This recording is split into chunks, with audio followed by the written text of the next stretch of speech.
Ciao a tutti, bentornati sul mio canale, benvenuti in questo nuovo video.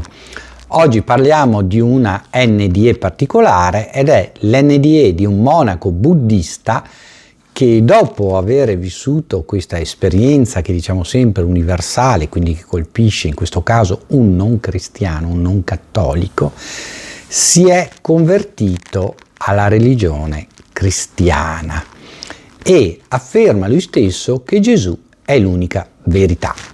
Vi porto questa NDE, questa testimonianza sulla riga di quello che del percorso che stiamo facendo attraverso le testimonianze NDE per farvi capire come le NDE permettono una visione monoculare, diciamolo così, quindi uno sguardo sull'aldilà a seconda dei bisogni della persona che tornerà poi in vita e quindi dandogli le indicazioni di cui lui abbisognerà o i suoi vicini, le persone a lui care, a lui vicine che lo frequentano abbisogneranno.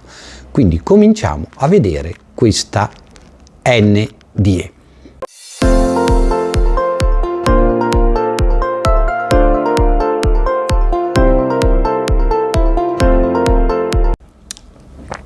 L'NDE riguarda Atet Pian Shintao Polu.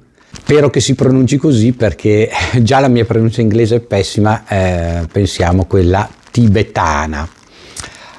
Nel 1998 questo monaco buddista morì e dopo alcuni giorni si tenne il suo funerale, durante il quale doveva essere cremato. Ma torniamo un attimo indietro nel tempo. Andiamo a vedere cosa successe al monaco Atet Pian Shintao. Era uno dei monaci capostipiti del suo monastero e sicuramente è stato un monaco importante per il monastero dove era, in quanto era uno degli adepti, diciamo così, degli istruiti da Uzadilla Kyar Nikan Sayadaw, che è stato un famosissimo monaco, un patriarca, chiamalo così, dei monaci buddisti tra gli anni 60 e gli anni 80-90. Quindi veramente un capo per tutti loro, e lui era un suo fedele accolito. Quindi la sua importanza, riflessa dall'importanza del suo maestro, era di grande valore per i monaci di questa epoca, perché parliamo del 1990. Ma andiamo avanti. Il monaco Uzadilla Kyar Nikan Sayadaw, che era appunto il suo maestro, fu il più famoso insegnante buddista fino al tempo in cui morì in un incidente stradale nel 1983. E quindi lui lo ebbe proprio per maestro e come primo maestro quando entrò in monastero. A un certo punto diventò ovviamente un monaco importante, diventò un monaco capo. Atet Pian Shintao Polu, come abbiamo detto, nel 1998 si ammalò, cominciò ad avere dei problemi di salute. Entrò in ospedale e i medici diagnosticarono una combinazione di malaria e febbre gialla. Quindi, pur nonostante adottando le cure più idonee per entrambe queste malattie, dopo un mese si accorsero che il nostro monaco non riusciva a riprendersi, non riusciva a debellare le malattie. Quindi per cui decisero di parlarne col monaco e di rilasciarlo perché potesse tornare al suo monastero e lì lasciare questa valle di lacrime, lasciare questa terra in pace, il più in pace possibile. Il monaco, che ovviamente abbiamo visto ha un nome piuttosto lungo, e ve lo ripeto, Atet Pian Shintao Polu, noi per facilità lo chiameremo Paolo, che sarebbe poi il suo nome cristiano in riferimento a San Paolo. E vediamo cosa è successo. Quindi in quello stesso identico anno, abbiamo detto, dopo un mese di ospedale, quindi nel 1998, Paolo fu lasciato a casa, fu dimesso dall'ospedale e fu mandato a casa. Nel monastero Paolo si sentì sempre più debole, ogni giorno sempre più fiacco, senza forze, senza energie, e alla fine lui si sentì perdere i sensi. In realtà in quel momento lui morì. Chiamarono subito il medico che diagnosticò la morte e quindi i monaci suoi confratelli iniziarono a preparare il corpo per le esequie funebri.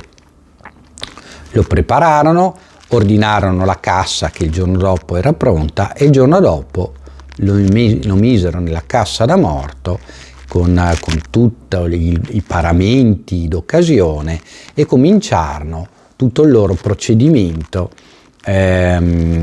di accompagnamento del morto fino a farlo cremare, fino alla cremazione che sarebbe avvenuta il giorno dopo ancora. E vediamo però nel frattempo cosa è successo al nostro monaco.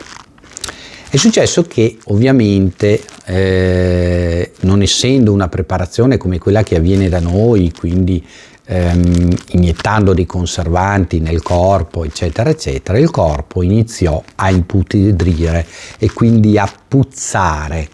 La putredine del corpo iniziò a puzzare. I monaci prelevarono quanti più liquidi dal corpo possibile, cercarono di assorbire ogni emissione del corpo e di coprire questo odore, questa puzza. Nonostante portarono avanti i loro riti propiziatori per il defunto, lo misero nella bara, come abbiamo detto, e il giorno dopo, con la compagnia dei parenti, iniziarono a trasportarlo verso la pira dove sarebbe stato cremato assieme alla cassa che lo conteneva. Improvvisamente il morto si mise seduto e iniziò a urlare, a dire no, bisogna credere in Gesù, bisogna credere in Gesù.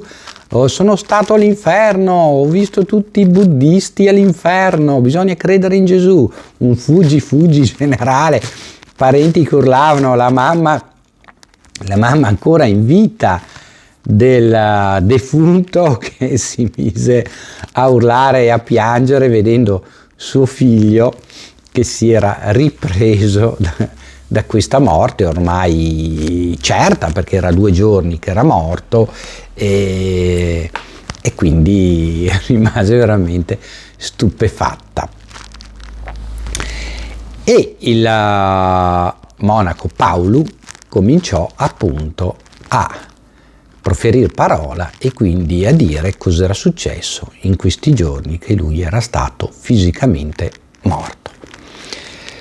Andiamo a vedere cos'è successo. Allora Paolo dice che quando lui svenne e quindi morì, il suo spirito però rimase completamente sveglio e lui si trovò in una tempesta che faceva volare via tutto. Alberi, foglie, piante, arbusti, niente rimase intorno a lui, si ritrovò solo in una pianura desertica.